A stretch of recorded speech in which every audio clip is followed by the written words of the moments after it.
Alright, so now we're going to take the plastic cap off of the...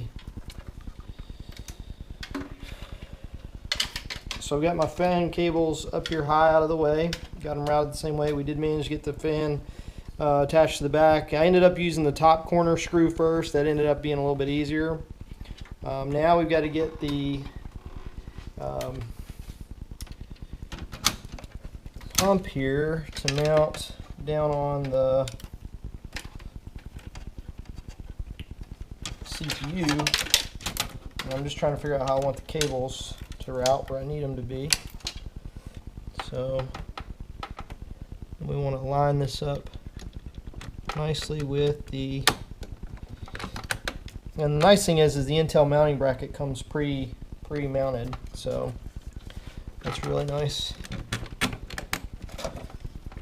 Alright, so we've got it down on there.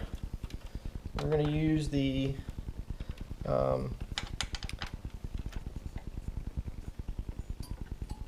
tighteners that come with it.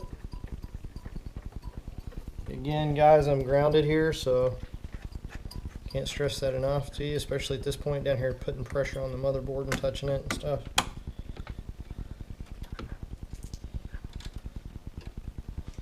And move out of the way for a second, Munch. Let me see if I can get a little more light over here for us. You can come around on the other side.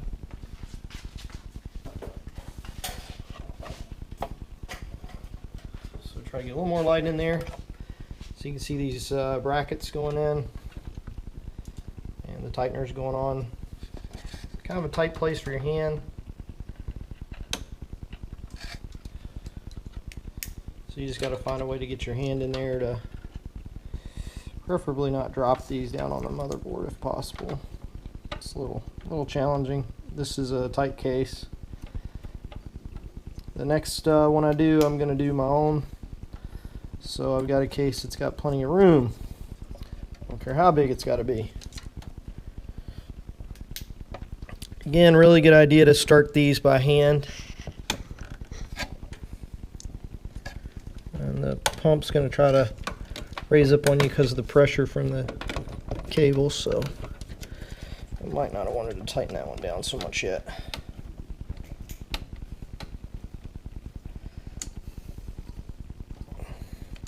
So there you can learn from my mistake. Don't tighten it down too much till you get all 4 of them on. That way you can continue to adjust a little bit as needed. Because there is a lot of pressure on this thing. Mainly from the plumbing from the pump.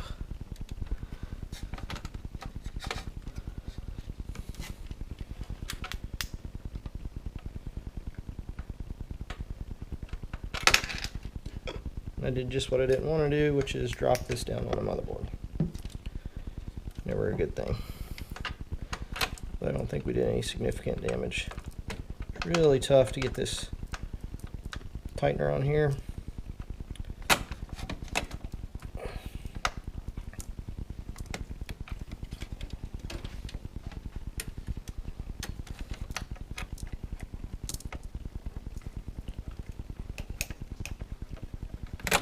Okay, I got that one on. I got this one on. Oh, and if you're wondering about, great. If you're wondering about the thermal adhesive, it's already pre-applied with these new pumps from Corsair. So, just so you know, I forgot to mention that it was already on there. I think I mentioned it in the unboxing, but this is going to be the tightest one at all. I'm gonna have to come around the other way a little bit.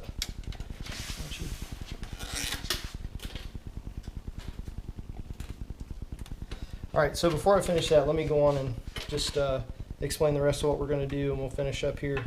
So, the two, because you don't even see me tighten down the pump, the 2 fan cables plug into, and this is really nice that they did this for us. So you've got a power cable from the pump. If you've got the Aurora R4, it plugs in nicely here to the CPU fan power cable. It's a 4-prong plug. This is only 3-prong, but even the diagram in the book shows you that if you take the little U-shape bracket and turn it out towards the plastic catch. It slides up in there nicely. So that's where your 3-prong power cable plug goes. Then you got a couple more cables coming off of the pump, and they're for the fans. So the fan cables each go into these 2 plugs. I thought it was kind of strange that the fan power cables are both 4-wire, and one of these connectors is 4-wire, but the other one's only got 3 prongs and 3 wires. So I'm not sure how that divises out, but I'm sure it has something to do with the fact that it eventually runs through this 4 cables through the second adapter. The last cable you got is a USB adapter. Right down behind your graphics card there is a plug-in that is labeled for your USB connections, and you may or may not have one open still. I have a USB 3 that's still available, so I'm going to plug that right down in there. Guys, once that's done, that's it. We'll go upstairs, load a video driver, load the Corsair software for the management utility for the pump and so forth, and we're good to go. Just make sure you get this USB cable connected so that it can manage the pump through the Corsair Link software. Otherwise, that's it. So we're just going to tighten down the pump. We're going to hook in those cables right where I told you, and that should help you out. That's really was the most challenging part for us, was making sure the cableology was correct for the Aurora R4 and that the mounting would work. Thanks again so much for watching us make fools of ourselves, and we'll do a little video to show you the computer up and running and that we didn't hopefully blow anything up. And thanks again. We'll see you next time.